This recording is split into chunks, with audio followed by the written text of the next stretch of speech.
that my government and its intel services, NSA and CIA, which were always outwardly focused on our foreign enemies, would be turned inward against American citizens. And I'm shocked by that, and I'm infuriated by that.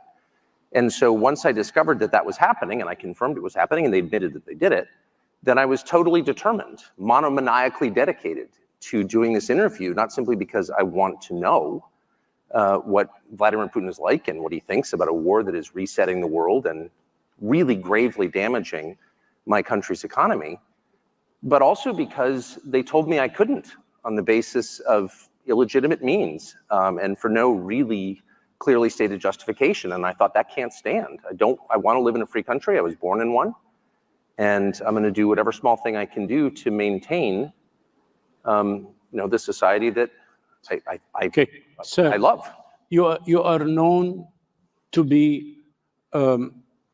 pro-Republican Party, right wing of the Republican Party. This is what they claim. They said first you've been a Democrat That's and not then true. became a Republican. Okay. Or you are known to be pro-Trump, anti-Biden. What is truthful in this? And you went to Putin because you are pro-Trump and anti-Biden? My views are not very interesting. I'm not sure how I'd characterize them. They're changing as quickly as the world itself is changing.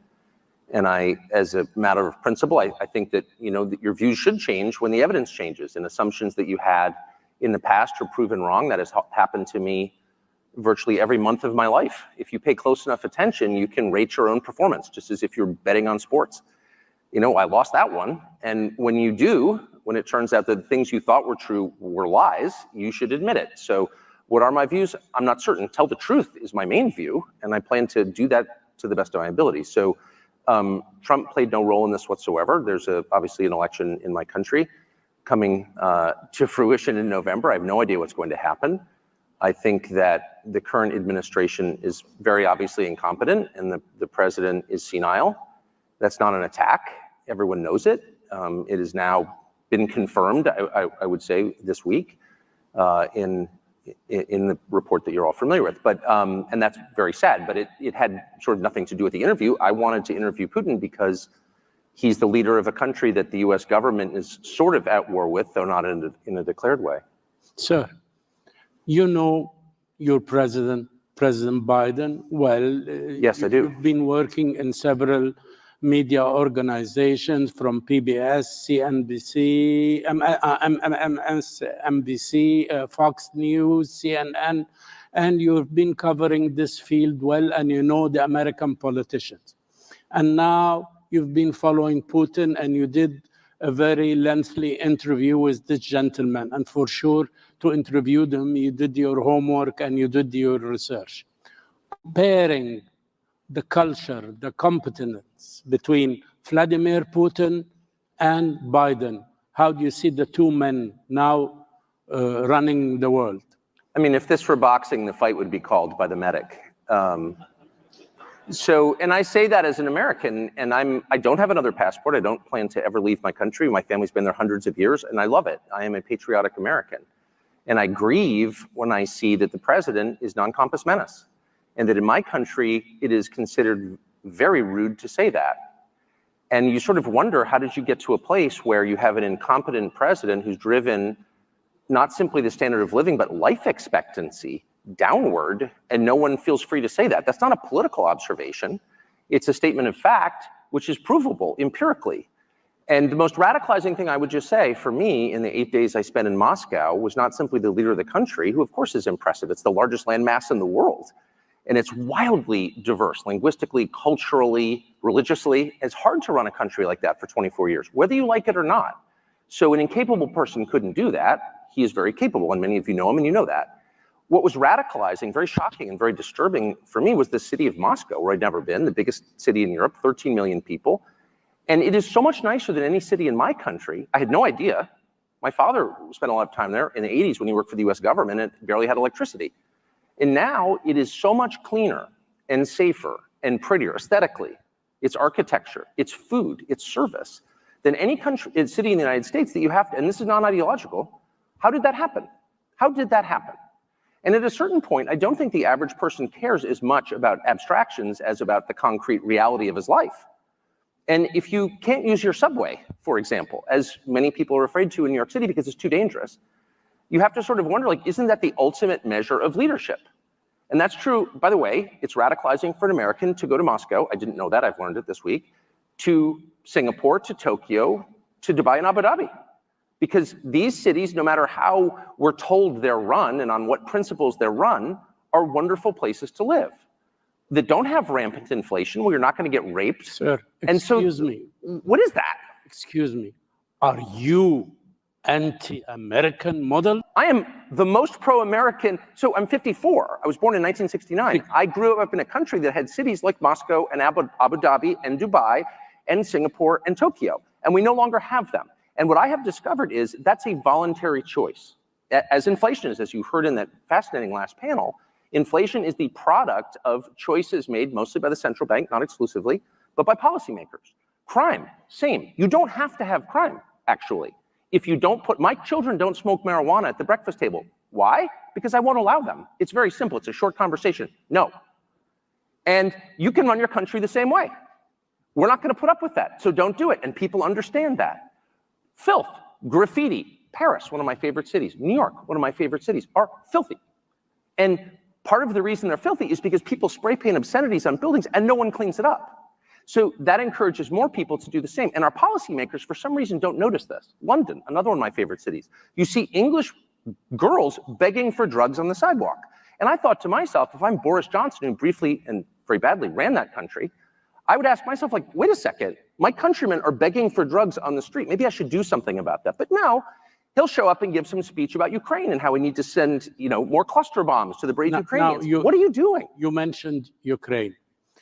By talking to this gentleman, President Putin, for this lengthy interview, my question is, did you had coffee with him? Did you have any off-the-record discussion before the interview? After. Did you feel during the interview or before or after that this man can make or is willing to do a historical compromise, number one, on the status of the world with the West, and number two, about Ukraine? Is he a compromiser, yes or no? Of course, right? I mean, the leaders of every country on the planet, other than maybe the United States during the unipolar period, are forced by the nature of their jobs to compromise. Compromise is part of it. That's what diplomacy is. And he's among those. His position is clearly hardening. Russia has been rebuffed by the West. I mean, Vladimir Putin, I'm not flacking for Putin. I'm an American. I'm not going to live in Russia. I don't love Vladimir Putin. I'm stating the facts. He asked Bill Clinton to join NATO. He tried to make a missile deal. He mentioned this in the interview. He did. That's correct. And he's mentioned it in other forums as well. And NATO said, no, we don't want you. Now, if the point of NATO, the point of NATO originally, of course, the post-war goal of NATO was to keep the Russians, the Soviets, from coming into Western Europe. It was a bulwark against the Russians. So if the Russians asked you to join the alliance, that would suggest you have solved the problem and you can move on to do something constructive with your life. But we refused. And so, I mean, just meditate on that. Go sit in the sauna for an hour and think about what that means. Before sitting in the sauna, a question now. Final conclusion. You think that Vladimir Putin is eager for a compromise like Yalta, Sykes-Picot, the Ottoman Empire, Sèvres agreements, any international agreement to share power and to share influence in the world with the West, if there is somebody who is willing, and Biden administration wants tension, wants war, want to exert pressure on him so that they can weaken his economy and weaken his alliance with China. This is what you are reaching from your conclusions? My conclusions are inchoate. I mean, I've been thinking about this for a couple of years. I have a whole new set of data to mull over, and I'm not a genius, so it's going to take me a while to figure out what I think. But at this stage, 4 days later, I would say, first of all, Yalta and Sykes-Picot are two of the worst agreements ever struck. So I hope whatever comes out of this is nothing like those. But first things first, Putin wants to get out of this war. He's not going to become more open to negotiation the longer this goes on. One of the things we've learned in the course of the last 2 years is that Russia's industrial capacity is a lot more profound than we thought it was. I mean, Russia's having an Russia, this country we were assured was a gas station with nuclear weapons, has a pretty easy time making missiles, rockets, and artillery shells, whereas NATO doesn't. So we should think about what that means, one. Two, the West doesn't spend any time, or our policymakers in Washington spend no time thinking about, like, what are the achievable goals here? I have heard personally US government officials say, well, we're just going to have to return Crimea to Ukraine. Well, you don't need to be a Russia scholar to know that's not going to happen short of a nuclear war. That's insane, actually. So even to say something like that reveals that you're a child, you don't understand the area at all, and you have no real sense of what's possible. And so as long as our leaders, and not simply in the US, but NATO, and I really mean Germany, don't like take the time to learn about what's possible, like we're not going to get anywhere. You think there is a big gap between the depths of understanding the philosophy of history between Biden and between Putin? You see Putin, who have studied history and who is very deep in history, and he looks like he gave you a lecture for 30 minutes concerning the history of Ukraine and its relationship with the mother Russia. Does Biden understand the law of action and reaction which moves a country like Russia? I can't overstate how incapacitated Joe Biden is. That's not an attack. That is a fact. And anyone who tells you otherwise is lying. So these are not decisions Joe Biden is making. But there are capable people around Biden, and I know them. What they lack is any perspective at all. So a conversation with a US policymaker about the history of the region would begin and end with a conversation about, of course, Chamberlain and Churchill and Hitler, period. So the American policymaker historical template is tiny. In fact, there's only one. And it's a 2-year period in the late 1930s. And everything is based on that understanding of history and human nature. And that's insane. And so actually, American policymakers have convinced themselves that Vladimir Putin is going to take over Poland. And it is not a defense of Putin. I don't mean to defend Putin. I'm not a fan of Putin's, and I'm not a subject of Putin's. I'm an American. However, there's no evidence that Putin has any interest in expanding his borders. He is the largest country in the world, and it's very hard to run. They don't need natural resources. There's nothing in Poland he wants. There's nothing he will gain by taking Poland other than more trouble.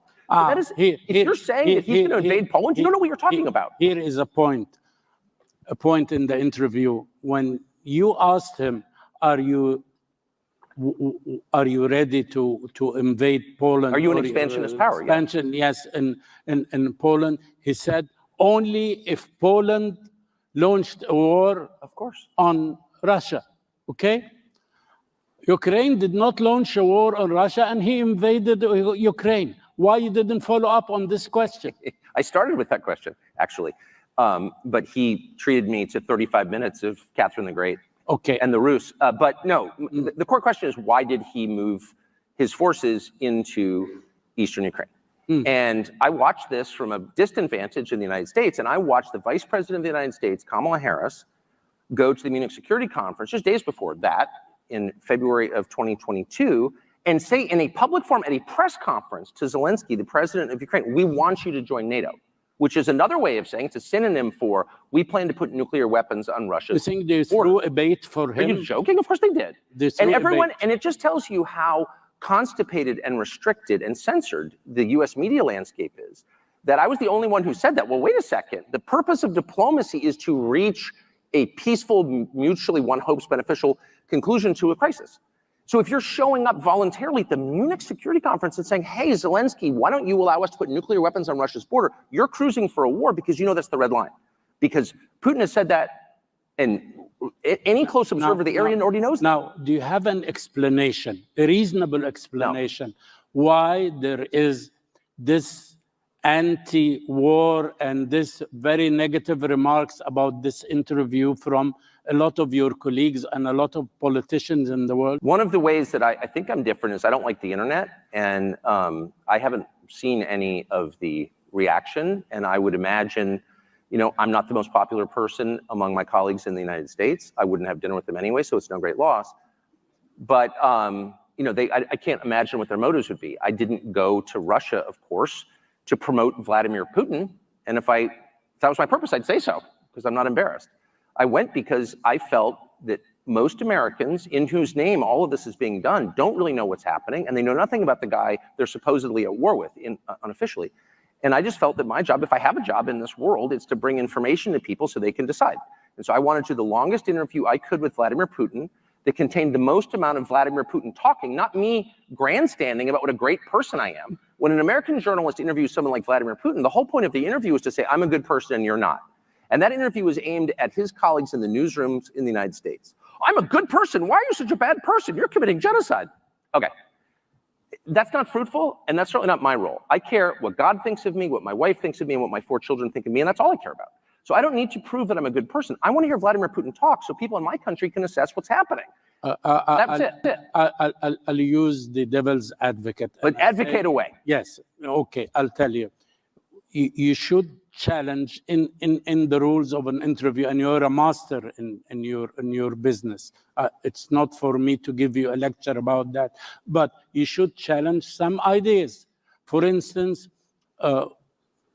you didn't talk about freedom of speech in Russia. You did not talk about Navalny, about assassinations, about restrictions on opposition in the coming elections. I didn't talk about the things that every other American media outlet talks about. Why? Exclusively. Yes, this because is my those question. are covered, and because I have spent my life talking to people who run countries in various countries and have concluded the following: that every leader kills people, including my leader. Every leader kills people. Some kill more than others. Leadership requires killing people. Sorry.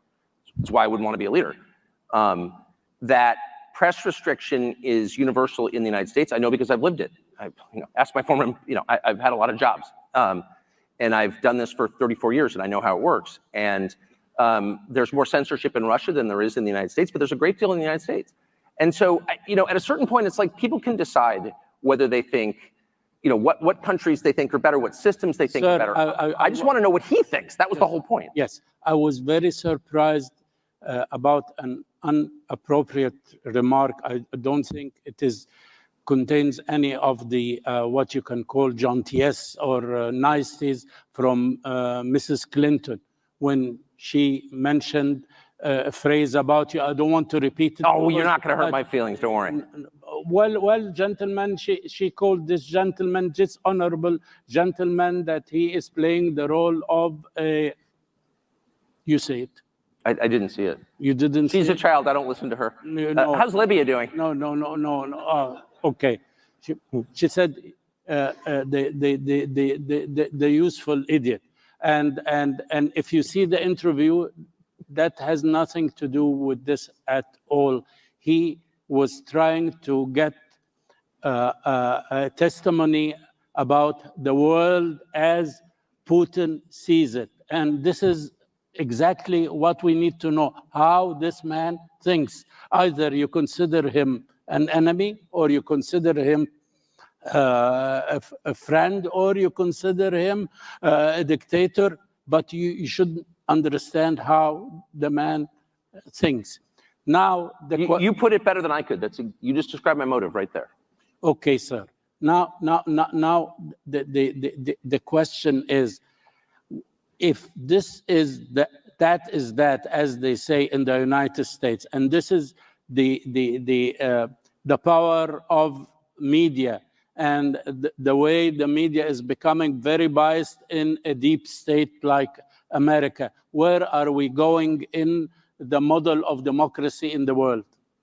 Media information in a free country is a counterbalance against entrenched power, not just government power, but the economic power, business. It was in my country, constitutionally, it is designed to serve as a counterbalance to that. So if sources of information, media outlets align with entrenched power, then you have a powerless population, and it's totalitarian. And that is very quickly the direction the United States is headed. And I do think that technology abets this progression, and machine learning especially. And so it's a perilous moment if we're a democracy, purportedly, and a prerequisite for democracy is information so that the electorate can make up its mind and decide who to choose. And so if you don't have access to information, you don't have democracy. And we're in this sort of weird spiral where our leaders lecture us ever more about democracy and how sacred it is, even as they choke it off, choke it to death. And so I think the people who provide information, who bring the facts to the public, have a critical role to play. And right now it's difficult. I'm not facing any great, I don't mean to cast myself as a hero. I'm certainly not a hero at all.